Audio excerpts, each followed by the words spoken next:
देखिए, पहली चीज तो यह है, इस नो कॉन्फिडेंस मोशन का उद्देश्य क्या है वो समझ लीजिए। 4 बड़े उद्देश्य हैं।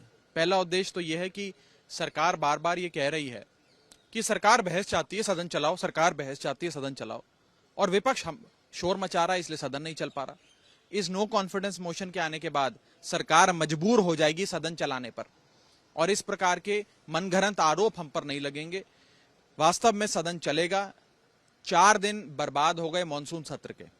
विपक्ष कहता रहा बहस कराओ, बहस कराओ, बहस कराओ, सत्ता पक्ष ने बहस नहीं कराई।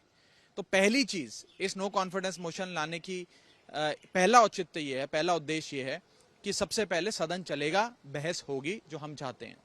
दूसरा महत्वपूर्ण बिंदु, ये नो कॉन्फिडेंस मोशन इसलिए भी लाया जा रहा है कि एक विस्तार से एक लंबी चर्चा हो, एक लॉन्ग ड्यूरेशन डिस्कशन हो, 5-7 मिनट की खाना पूर्ति वाली चर्चा ना हो। तीसरा बड़ा उद्देश्य इस बहस का कि सरकार को आज के जो ज्वलंत मुद्दे हैं उन पर जवाब देने के लिए मजबूर होना पड़ेगा नो कॉन्फिडेंस मोशन के जवाब में।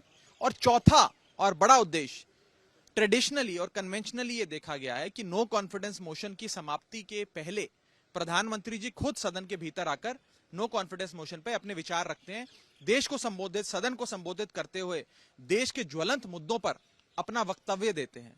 तो इस नो कॉन्फिडेंस मोशन के माध्यम से प्रधानमंत्री जी को भी सदन के भीतर आकर जवाब देने पे मजबूर होना पड़ेगा। ये 4 बड़े उद्देश्य हैं। नतीजा क्या होगा, किसके पास संख्या बल है, किसके पास संख्या बल नहीं है, किसके पास आंकड़े हैं, किसके पास आंकड़े नहीं है, तो बात की बात है। 4 महत्वपूर्ण उद्देश्य सबसे पहले पूरे हों। और बहुत बार इस प्रकार के लोकतांत्रिक हथियार, ये पार्लियामेंट्री इंस्ट्रूमेंट्स देश के लोकतंत्र को मजबूत करते हैं, कमजोर नहीं करते। इससे देश का लोकतंत्र मजबूत होगा, वास्तव में बहस होगी, सत्ता पक्ष और विपक्ष आपस में देश के गहन मुद्दों पर, खास तौर पे मणिपुर पर चर्चा कर पाएगा। और वो लाना चाहते हैं, ये लाना, उनको लाने का अधिकार है, कोशिश करके देखिए। संख्या तो हमारे पक्ष में है, मोदी जी की सरकार है, दमदार सरकार है, दमदार तरीके से काम कर रहा है। और कल जिस तरीके से मोदी जी ने हमारे विपक्ष के ऊपर कटाक्ष किया, वो एकदम सही बैठता है हमारे विपक्ष के ऊपर। तो जितना चाहे करते रहे, कोई बात नहीं। आंकड़े हमारे पक्ष में नहीं, लेकिन लोकतंत्र आंकड़ों की चीज सिर्फ नहीं होती है।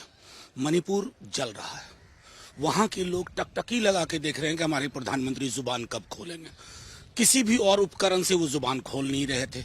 उंगली की चोट पर ट्वीट करने वाले प्रधानमंत्री मणिपुर में हमारी बहनों के नग्न परेड के बाद भी चुप है। तो शायद अविश्वास प्रस्ताव के बहाने ही उनसे कुछ बुलवाया जा सके, तो यही सबसे बड़ी उपलब्धि होगी। उसी की वजह से ये नो कॉन्फिडेंस मोशन।